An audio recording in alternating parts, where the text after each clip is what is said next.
तो मेरा ये मानना है कि अब इस देश के लोगों को समझना होगा, इस अंतर को रेखांकित करना होगा कि मजबूत सरकार वो होती है जो देश और देशवासियों का सम्मान बचाती है, उसकी रक्षा के लिए किसी भी हद तक जाती है, और कमजोर सरकार वो होती है जिसका प्रधानमंत्री अमेरिका के राष्ट्रपति के सामने चुपचाप बैठा मुस्कुराता रहता है, देश का अपमान सहता है और अपमानजनक तरीके से भारतीयों की वापसी पर मौन रहता है।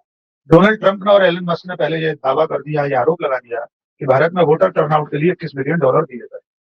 इंडियन एक्सप्रेस ने खुलासा कर दिया कि भारत में तो एक फूटी कौड़ी नहीं आई, वो 21 मिलियन डॉलर तो बांग्लादेश को पहुंचाए गए, और बांग्लादेश में उसका क्या उपयोग हुआ, ये पूरी दुनिया है। हसीना का तख्ता पलट हुआ उसी पैसे से। जी जी जिस तरह के आरोप है, हम नहीं जानते सच्चाई क्या है। बहुत बहुत स्वागत है आप लोगों का बोलता हिंदुस्तान में। आज हम बात करेंगे किस तरह से जो अमेरिका की तरफ से दावे किए जा रहे हैं कि 21 मिलियन डॉलर की जो मदद है वो भारत को भेजी गई है, लेकिन आखिर जो सच्चाई है वो कुछ और ही बयान कर रही है। लेकिन सवाल यही उठता है कि लगातार अमेरिका से जो भारतीय हैं उनको भेजा जा रहा है हथकड़ियां लगाकर, और दूसरी तरफ अब ये दावे कर दिए गए हैं अमेरिका के राष्ट्रपति डोनाल्ड ट्रंप की तरफ से कि 21 मिलियन डॉलर की जो मदद है वो भेजी गई अमेरिका को। लेकिन अब सवाल ये उठता है, क्या अमेरिका से ऐसे दावे किए जा रहे हैं लेकिन भारत के प्रधानमंत्री नरेंद्र मोदी क्यों कुछ नहीं बोल पा रहे हैं? इस सब मुद्दों पर बात करने के लिए हमारे साथ हैं वरिष्ठ पत्रकार राकेश पाठक जी। उनसे पूछेंगे इन सवालों के जवाब ढूंढने की कोशिश करेंगे कि सर, जिस तरह से अमेरिका की तरफ से दावे किए जा रहे हैं तो आखिरकार प्रधानमंत्री मोदी क्यों कुछ नहीं बोल पा रहे हैं? देखिए, मिलियन डॉलर क्वेश्चन है। जैसे 21 मिलियन डॉलर का वो सवाल है, वैसे ही 51 मिलियन डॉलर का सवाल ये है कि प्रधानमंत्री नरेंद्र मोदी अमेरिका के सामने इस तरह नतमस्तक क्यों है, कोई सवाल जी क्यों नहीं पूछ रहे। जी पहले बात इसी की कर लेते हैं। डोनाल्ड ट्रंप ने और एलन मस्क ने पहले ये दावा कर दिया, ये आरोप लगा दिया कि भारत में वोटर टर्नआउट के लिए 21 मिलियन डॉलर दिए गए। इंडियन एक्सप्रेस ने खुलासा कर दिया कि भारत में तो एक फूटी कौड़ी नहीं आई, वो 21 मिलियन डॉलर तो बांग्लादेश को पहुंचाए गए, और बांग्लादेश में उसका क्या उपयोग हुआ, ये पूरी दुनिया ने हसीना का तख्ता पलट हुआ उसी पैसे से। जी जी जिस तरह के आरोप हैं, हम नहीं जानते सच्चाई क्या है। हम्म। लेकिन कुल मिलाकर भारत में सत्ताधारी पार्टी ने, बीजेपी ने, प्रधानमंत्री नरेंद्र मोदी और उनकी पूरी टीम ने इस मुद्दे पर कांग्रेस को घेरने की कोशिश की कि मान लो कांग्रेस, राहुल गांधी या उनकी पार्टी के लोगों ने कोई पैसा लिया। इंडियन एक्सप्रेस ने यह भी खुलासा कर दिया है कि भारत में तो 2008 से निर्वाचन आयोग को कोई मदद यूएस एड से नहीं मिली। तो मुझे लगता है ये इतना गंभीर मामला है कि अब देश के लोगों को समझना चाहिए कि भारतीय जनता पार्टी जब आरोप लगाती है तो एक तरह से आधी रोटी पर दाल लेकर भागने लगती है, कोशिश नहीं करती उसका तथ्यात्मक कोई विश्लेषण करने की। और अब बीजेपी उसमें फंस गई। ये मामला तो हुआ डोनाल्ड ट्रंप के आरोप का। इससे पहले निशिकांत दुबे ने संसद में, सुधांशु त्रिवेदी ने प्रेस कॉन्फ्रेंस करके, अमित मालवीय ने सोशल मीडिया पर यूएस एड से कांग्रेस की मदद के आरोप लगा दिए। लेकिन जैसे ही वो आरोप सामने आए, एक दिन के अंदर तो बीजेपी खुद घिर गई उसमें। भारत सरकार, प्रधानमंत्री नरेंद्र मोदी की सरकार, उनकी कैबिनेट, उनका नीति आयोग जिसके वे खुद चेयरपर्सन है, महाराष्ट्र की सरकार, उनके मंत्रिमंडल में मंत्री रही स्मृति ईरानी, सबका बहुत करीबी रिश्ता रहा यूएस एड के साथ। जी pmindia.gov.in जो वेबसाइट है प्रधानमंत्री की, उस पर आज भी मौजूद है कि कैबिनेट ने मंजूरी दी है यूएस एड के साथ करार करने की। महाराष्ट्र की सरकार का एमओयू हुआ है, नीति आयोग का एमओयू हुआ है, स्मृति ईरानी ब्रांड एम्बेसडर रही है।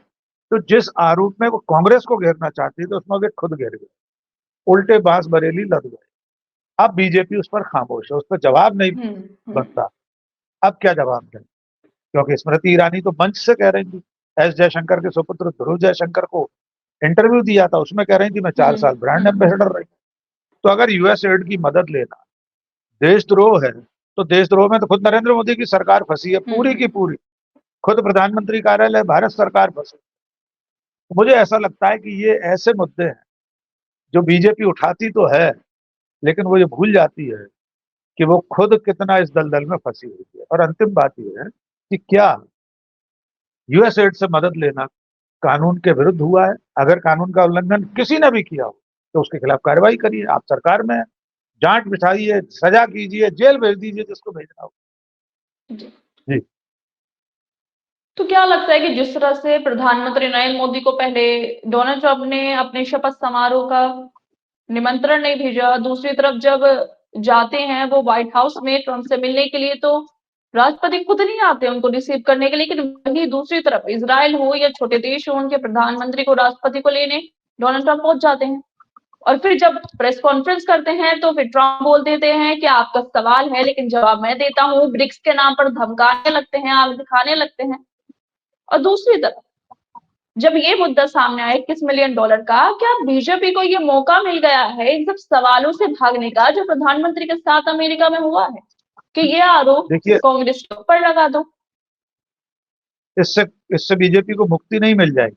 डोनाल्ड ट्रंप ने न्योता नहीं दिया, डोनाल्ड ट्रंप ने प्रेस कॉन्फ्रेंस में प्रधानमंत्री के साथ जो व्यवहार किया, जो सवाल उनसे पूछा जा रहा था उसका जवाब डोनाल्ड ट्रंप ने दे दिया। जी ब्रिक्स जी। मर चुका है सामने कह दिया।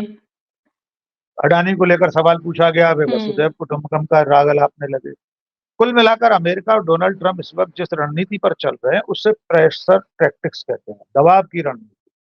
वो भारत को, प्रधानमंत्री नरेंद्र मोदी को दबाव में लाकर अपने सौदे पक्के करना चाहते हैं। उन्हें F-35 बेचना है, उन्हें टैरिफ में भारत से सहूलियत चाहिए ताकि अमेरिका का कारोबार बढ़े। तो कुल मिलाकर भारत सरकार इस वक्त अमेरिका के भारी दबाव में है, उनके पास कोई रास्ता नहीं है।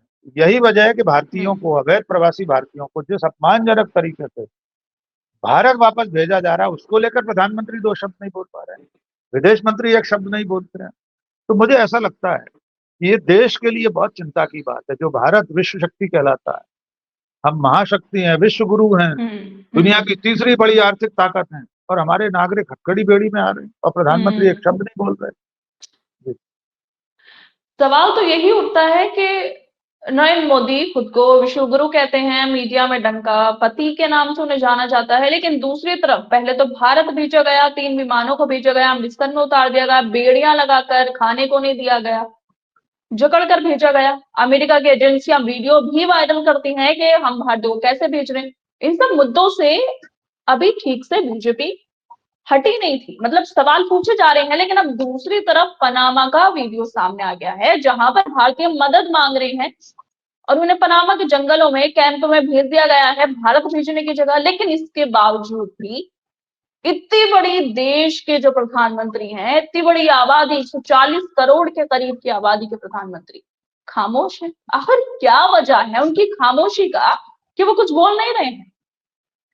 खामोशी का राज तो सचमुच में कोई नहीं जानता। मालूम नहीं क्या वजह है कि प्रधानमंत्री इतने डरे हुए हैं, भारत सरकार इतनी झुकी हुई है अमेरिका के सामने। पनामा में ले जाकर त्रिशंकु बना दिया, अधर में लटके हुए, अपने देश वापस नहीं आ पा रहे, गुहार लगा रहे हैं। कितनी यातनामय उनकी यात्राएं हो रही हैं। 66 घंटे का सफर तय करके दूसरी और तीसरी फ्लाइट आई, अभी तो और आने वाले हैं।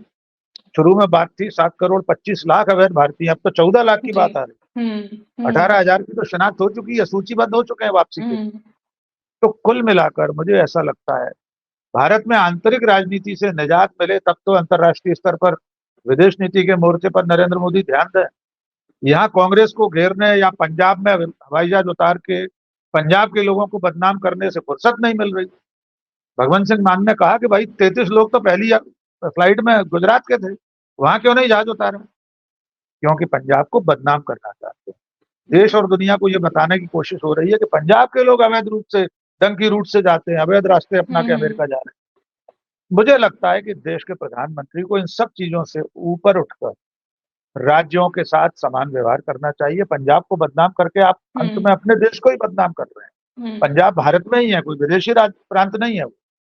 लेकिन नरेंद्र मोदी और उनकी पार्टी कांग्रेस को घेरने, विपक्ष पर आरोप लगाने में इतनी मशगूल है कि उसको देश के सम्मान की चिंता नहीं, देश के गौरव की चिंता नहीं है, देशवासियों की चिंता नहीं। अभी तो और जहाज आने वाले, एजेंसी ने नहीं, आपने एजेंसी का, व्हाइट हाउस ने एक वीडियो जारी कर दिया है। पहले तो अमेरिकन बॉर्डर पेट्रोल ने जारी किया था, उसके चीफ ने। अब तो व्हाइट हाउस ने वीडियो जारी किया है जिसमें हथकड़ी बेड़ी में भारतीय चले जा रहे हैं। तो मैं समझता हूँ भारत की इस वक्त की सरकार इतिहास की सबसे कमजोर सरकार है, सबसे कायर सरकार है। जी। तो मेरा आखिरी सवाल आपसे ये है कि जिस तरह से एक टाइम पर मनमोहन सिंह की सरकार थी, देश के प्रधानमंत्री रहे मनमोहन सिंह, उनके टाइम पर एक राजनयिक थी देवयानी खोब्रागडे। जब उनकी सर्च किया जाता है अमेरिका के अंदर, तो पूरा अमेरिका झुकता है, माफी मांगनी पड़ती है और दूसरी तरफ देश के प्रधानमंत्री नरेंद्र मोदी हैं, लेकिन यहाँ पर बेड़ियों में जकड़कर भारतीयों को लाया जा रहा है, हथकड़ियां लगा दी, इतना बुरा बर्ताव हो रहा है कि लोग बोल रहे हैं कि नर्क जैसा बर्ताव हो गया। देखिए तो यही दोनों फर्क है, चीजों को आप कैसे देखते हैं? ये फर्क देखते हैं इसमें। वो जैसे कमजोर सरकार कहा जाता था, हुँ, वो असल में मजबूत सरकार थी। उसने देवयानी खोब्रागडे की स्ट्रिप सर्च और हथकड़ी लगाने के खिलाफ अमेरिकी जी, जी। दूतावास की सुरक्षा हटानी। दूतावास को जो खान पान और लिकर वगैरह की सुविधाएं रियायती दरों पर मिलती थी, वो बंद कर दी थी। जी। अमेरिकन एम्बेसी के स्कूल की इनकम टैक्स से जांच शुरू कर दी थी। हुँ, हुँ। प्रधानमंत्री ने ऐतराज दर्ज कराया था, हर तरह से अमेरिका के राजदूत को बुलाकर विदेश मंत्रालय ने ऐतराज दर्ज कराया। और अंत क्या जी। हुआ? अमेरिका की सरकार झुकी। तत्कालीन विदेश मंत्री जिम कैरी ने हमारे हुँ, राष्ट्रीय सुरक्षा सलाहकार को फोन करके माफी हुँ, मांगी। वो हुँ, थी मजबूत सरकार। और आज की जो सरकार है वो कमजोर सरकार है। वो एक बयान जारी नहीं कर पा रही अमेरिका के खिलाफ। अमेरिका से पूछ नहीं पा रही कि हमारे नागरिकों को हथकड़ी बेड़ी में क्यों भेज रहे हैं, जबकि वेनेजुएला और कंबोडिया के लोग सम्मान के साथ लौट रहे हैं। तो मेरा ये मानना है कि अब इस देश के लोगों को समझना होगा, इस अंतर को रेखांकित करना होगा कि मजबूत सरकार वो होती है जो देश और देशवासियों का सम्मान बचाती है, उसकी रक्षा के लिए किसी भी हद तक जाती है। और कमजोर सरकार वो होती है जिसका प्रधानमंत्री अमेरिका के राष्ट्रपति के सामने चुपचाप बैठा मुस्कुराता रहता है, देश का अपमान सहता है और अपमानजनक तरीके से भारतीयों की वापसी पर मौन रहता है। वो कमजोर सरकार है। तो बहुत-बहुत शुक्रिया। शुक्रिया हमसे बात करने के लिए।